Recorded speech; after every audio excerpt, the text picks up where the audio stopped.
सभी को जेबी कोचिंग में स्वागत है। आज आइए हम लोग इंटर का ये पहला हम चैप्टर चालू कर रहे हैं, जो प्रतिलोम त्रिकोणमिति फलन। ये मेरा पहला वीडियो है, तो आप लोग से उम्मीद है कि इस वीडियो को भी अच्छी तरह से आप लोग देखेंगे, क्योंकि मैं हाई स्कूल का मैथ भी पढ़ाता हूँ, विज्ञान भी मिलेगा आपको। तो आइए हम लोग समझते हैं कि पहले इसका बेसिक चीज समझते हैं। क्या समझते हैं? बेसिक चीज। तो देखिए मेरे दोस्तों, आपको अगर प्रतिलोम त्रिकोणमिति का सवाल एकदम 100% तैयारी करना है, तो सबसे पहले नंबर 1 पे आपका त्रिकोणमिति का सारे फंक्शन में जितने भी उनके फार्मूले होते हैं, सब के सब आपको जुबान पे याद होनी चाहिए।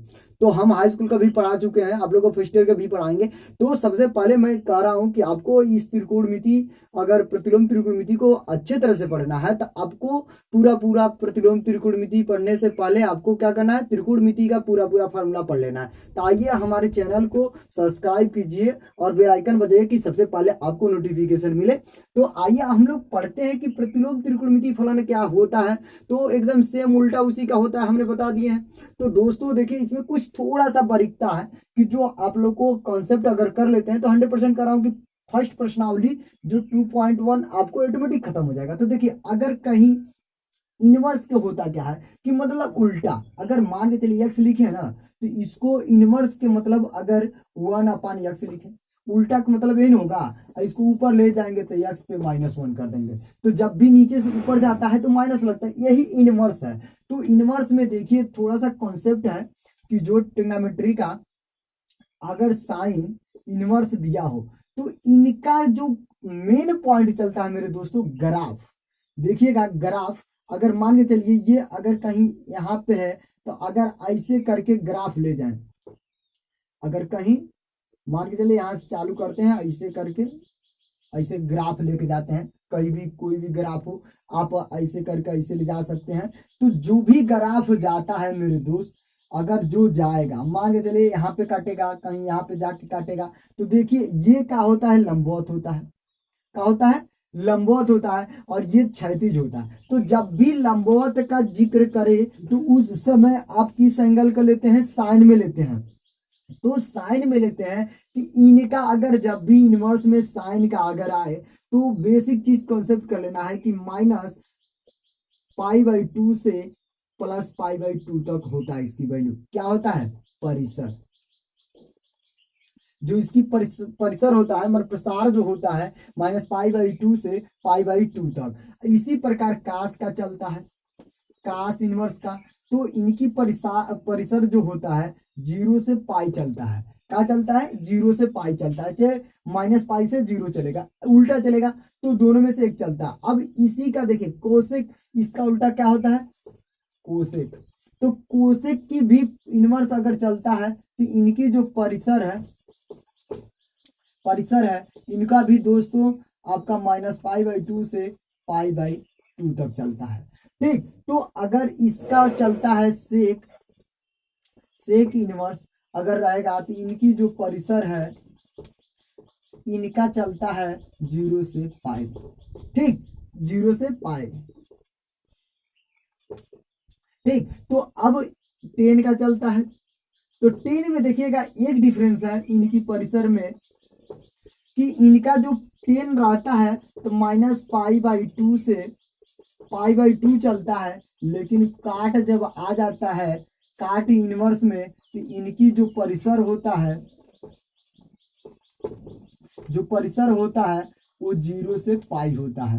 तो ध्यान दीजिएगा कि 3 जो कास और सेक और 10 0 से पाई चलता है, और जब भी साइन अगर कास कोसेक आए और 10 आए, तो -π/2 से π/2 तक चलता है। तो इनका कॉन्सेप्ट करना है, क्योंकि सवाल लगाने में आपको इसी के सहारे से चलना है। तो देखिए, जब भी अगर इनका भी माइनस में आए तो कोई चेंज नहीं करना है, लेकिन जब भी इसका आएगा सवाल, तो पाई में से उसकी वैल्यू जो दिया रहेगा, तो वो चीज आपको क्या करना है? घटा लेना है। लेकिन एक चीज और, आप लोग फर्स्ट ईयर का त्रिकोणमिति पढ़े हैं, तो उसमें व्यापक रूप से, मतलब अगर आपको थीटा से अगर पाई में मान लाना हो, अब पाई से अगर थीटा में मान लाना हो, तो आपको फॉर्मूला पता है कि क्या करते हैं? π/180 गुणे थीटा। अगर थीटा का मान अगर कुछ भी दे दे, 30 अंश दिया हो, अगर इसे लेकर आना हो पाई में, तो क्या करेंगे, थीटा के जगह रख देंगे, क्या करेंगे, रखेंगे 30। अब काटेंगे 1 0 0 छत्री का 18, मतलब आ गया आपका π/6। तो मतलब जहां अगर 30 अंश हो तो हम क्या ले लेंगे, π/6 ले लेंगे। इसी प्रकार अगर π/6 को फिर डिग्री में मतलब थीटा में अगर चेंज करना हो तो उस समय फार्मूला क्या होता है, 180 बटा पाई और गुड़े जो भी आ जाए पाई का मान थीटा, मतलब अगर यहाँ पे थीटा ना दे पाई दे दे, मतलब जो भी इसका व्यापक मान दे दे ये, तो हम उसको रख देंगे। तो अगर इसी को चेंज करना हो थीटा मान लेते हैं इसको भी, तो अगर ये थीटा का मान यहाँ पे π/6 दिया है तो हम रखेंगे, क्या रखेंगे, 180 बट्टा पाई और गुड़े π/6। तो ये देखिए पाई से पाई कटा, छत्री का 18, मतलब आपका क्या आ गया, 30 अंश। तो मतलब ये 30 अंश का आ गया। तो ये चीज आपको मान चेंज करने के लिए आप लोग पहले ही पढ़ चुके हैं। तो अब आइए हम लोग सवाल पे चलते हैं ना, 3 क्वेश्चन को पहले लगाते हैं। तो देखिए पहला दिया है कि साइन इनवर्स -1/2। तो अब इसको क्या मानेंगे, पहले नंबर हम कुछ मान लेंगे। तो अगर ये से जब सोल्यूशन करेंगे, क्या करेंगे, सोल्यूशन जब करेंगे मेरे दोस्त, तो इसे लिखेंगे कि साइन इनवर्स अगर -1/2 है तो इसे हम क्या मान लेंगे, एक्स मान लेते हैं, एक्स मान लेते हैं। तो दोस्तों मेरे ख्याल कीजिएगा कि आप लोग त्रिकोणमिति में फार्मूला पढ़े हैं कि साइन माइनस अगर थीटा है तो माइनस साइन थीटा हम लिख सकते हैं। लेकिन अगर कास है तो उसको हम क्या कर सकते हैं, कास अगर माइनस थीटा है तो ये क्या हो जाता है, काश थीटा हो जाता है। तो ये त्रिकोणमिति में चलता है। तो ये चीज कॉन्सेप्ट कीजिएगा कि अगर यहाँ पे माइनस है तो हम इसके आगे माइनस लगा सकते हैं। तो ध्यान दीजिएगा यहाँ पे। तो अब यहाँ पे देखिए कि इसको इनवर्स है तो इसको इधर भेजेंगे, इसको इधर भेजेंगे। तो जब इसको इधर भेजेंगे, इनवर्स इधर इधर जाएगा तो क्या हो जाएगा, -1/2। ये हो जाएगा क्या, साइन एक्स।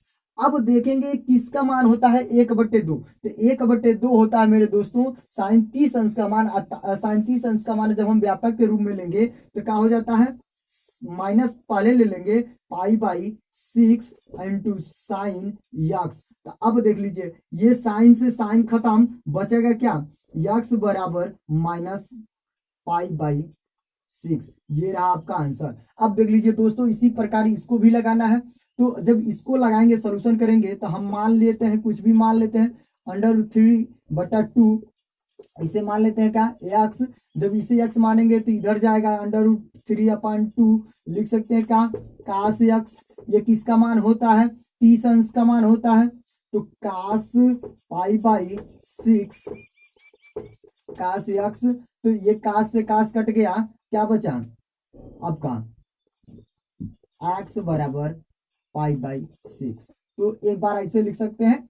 तो हमने डायरेक्ट में लिख दिए। अब थोड़ा सा इसके देखिएगा, अब ये किसका मान होता है। तो देख लीजिए अब इसको जब सॉल्यूशन करेंगे मेरे दोस्त, तो इसको जब सॉल्यूशन करेंगे तीसरा क्वेश्चन को, तो हम लिख सकते हैं क्या, कोसेक इनवर्स 2 बराबर क्या, यक्स कुछ भी मान सकते हैं आप, यक्स के जगह वाई भी मान सकते हैं, थीटा भी मान सकते हैं, जो आपको इच्छा वो मान के निकाल ले सकते हैं मान। तो अब मान लिए, अब इसको इधर भेजेंगे, अब इसको इधर भेजेंगे तो क्या होगा, ये हो जाएगा कोसेक यक्स, इधर आ गया 2। अब 2 कोसेक में कहा मान होता है, कहा मान होता है कोसेक में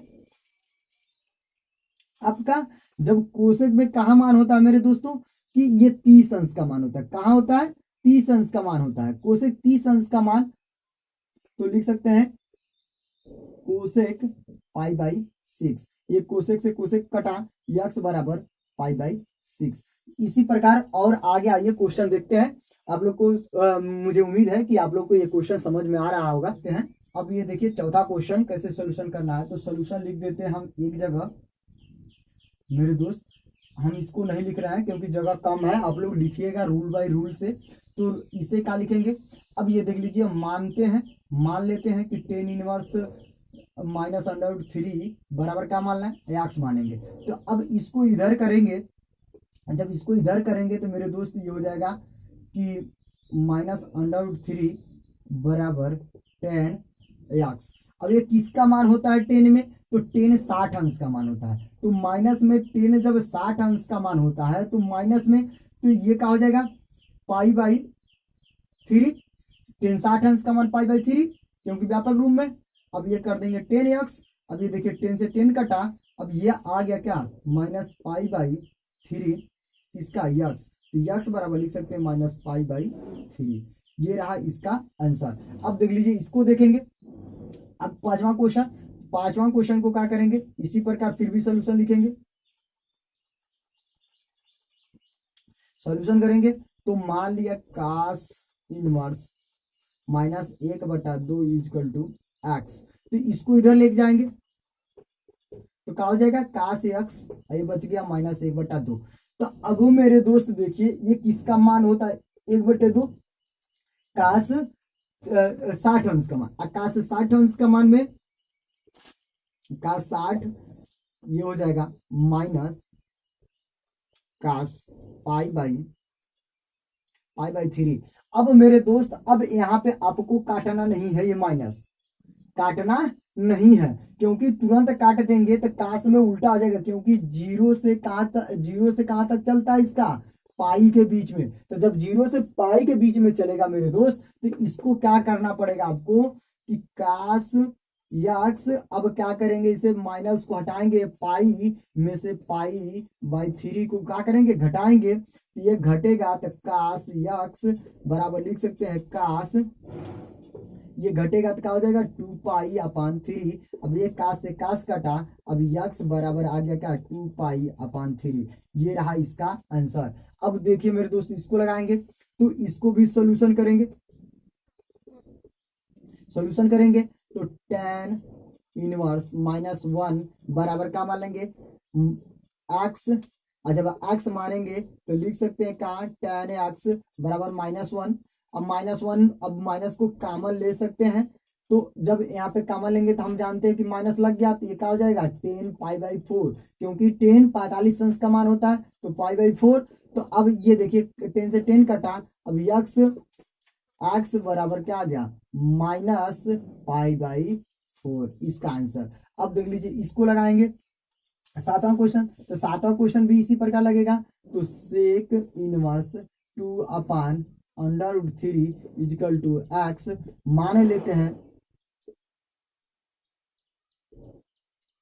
अब इसको क्या करेंगे भेजेंगे, तो जब इधर भेजेंगे तो सेक इनवर्स एक्स हो जाएगा, सेक एक्स हो जाएगा, ये इधर जाएगा, मतलब इसको भेजें इधर तो ये हो जाएगा 2/√3। तो हम जानते हैं सेक एक्स, अब ये किसका मान होता है 30 अंश का मान होता है, तो सेक π/6। अब इस सेक से सेक कटा, एक्स बराबर π/6।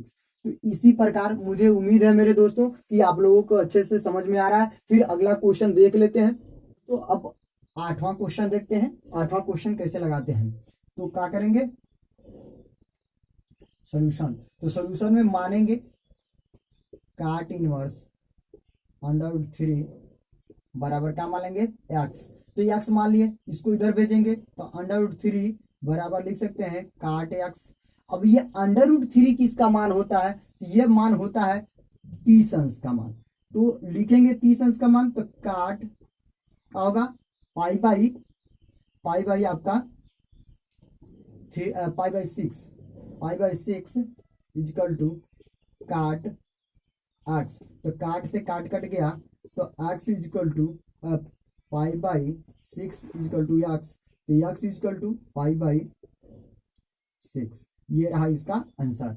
अब देख लीजिए इसको लगाएंगे, जब इसको लगाएंगे तो कास इनवर्स -1/√2 इक्वल टू मान लेंगे क्या एक्स।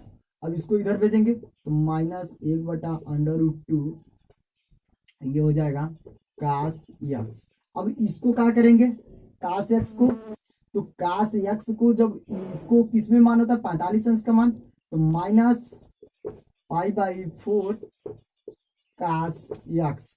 अब इसको माइनस को खत्म करना है तो लिखेंगे क्या π-π/4 इक्वल टू कास एक्स। तो ये घटेगा तो आ जाएगा मेरे दोस्त इसमें से 3π upon 4 is equal to cos x. ये कास से कास खत्म, तो 3 pi upon 4 is equal to x. तो x is equal to 3 pi upon 4। ये रहा इसका आंसर। अब इसी प्रकार इसको लगाएंगे कोसेक को, तो cosec inverse -√2 equal to x. अब इसको इधर भेजेंगे -√2, ये हो जाएगा कोसेक एक्स का बनेगा कोसेक एक्स। अब ये कितना का मान होता है 45 का, तो लिख सकते हैं cosec pi by 4 cosec x. Cosec से कोसेक कटा minus pi by 4 is equal to x. तो x is equal to minus pi by 4। ये रहा इसका आंसर। अब मुझे उम्मीद है मेरे दोस्तों कि अगला जो क्वेश्चन बच रहा है कि मैं अगले वीडियो में आपको दे दूंगा। मुझे उम्मीद है कि आप लोग अच्छे से समझ में आया होगा। तो समझ में आए, आपको अच्छा लगे वीडियो तो लाइक और सब्सक्राइब और शेयर जरूर करिएगा। धन्यवाद।